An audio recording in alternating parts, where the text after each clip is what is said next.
Bom, como foi a minha entrada nesse movimento?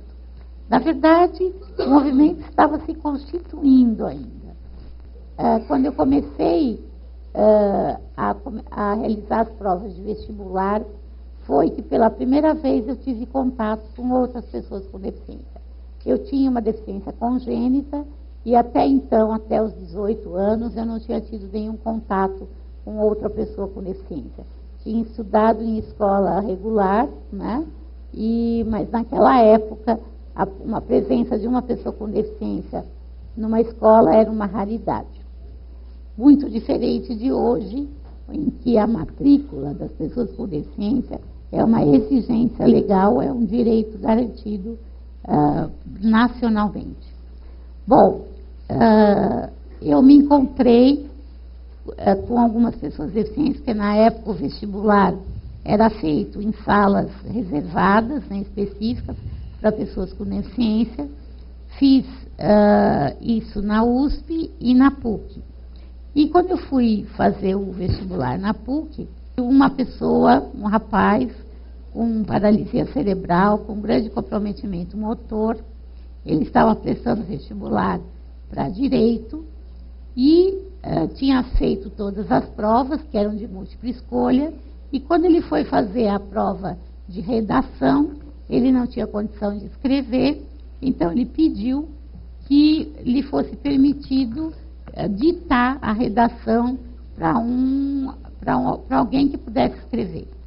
Isso lhe foi negado, e ficamos indignadas com essa situação, e nós éramos adolescentes, e no afã da adolescência, e eu, movida por uma crença que eu ainda mantenho hoje, do movimento de firmeza e não violência, fizemos uma série de ações, depois chegamos a tentar falar até com o arcebispo de São Paulo.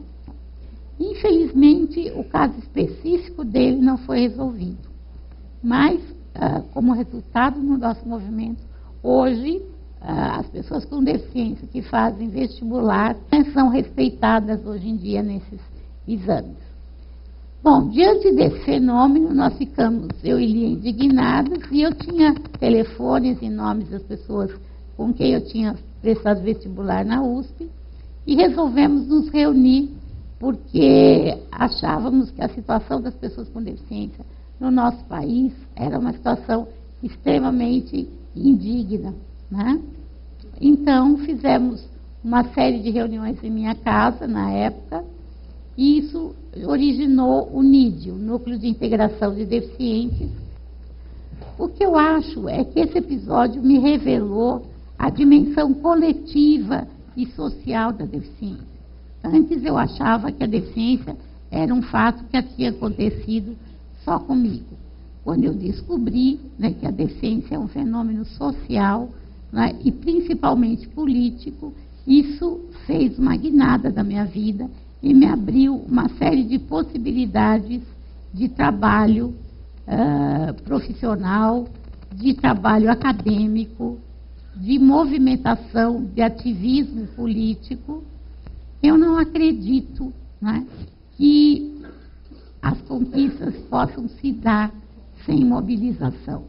Não creio que estejamos num momento histórico de dizer, bom, já fizemos tudo o que havia para ser feito.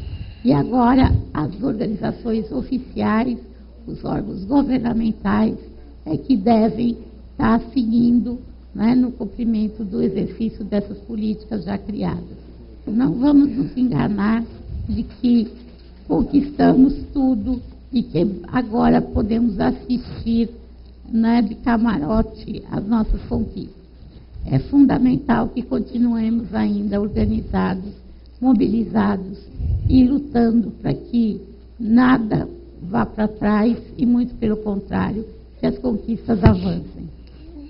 Quero também que todos nós estejamos engajados de uma forma ou de outra, não só no movimento das pessoas com deficiência, mas no movimento feminista, no movimento de sustentabilidade econômica e do planeta, né, que estejamos engajados em outras lutas, né? Porque a questão da deficiência tem que estar presente, tem que estar dispersa em todos os setores da sociedade. Fazer história é isso. Fazer história é caminharmos juntos.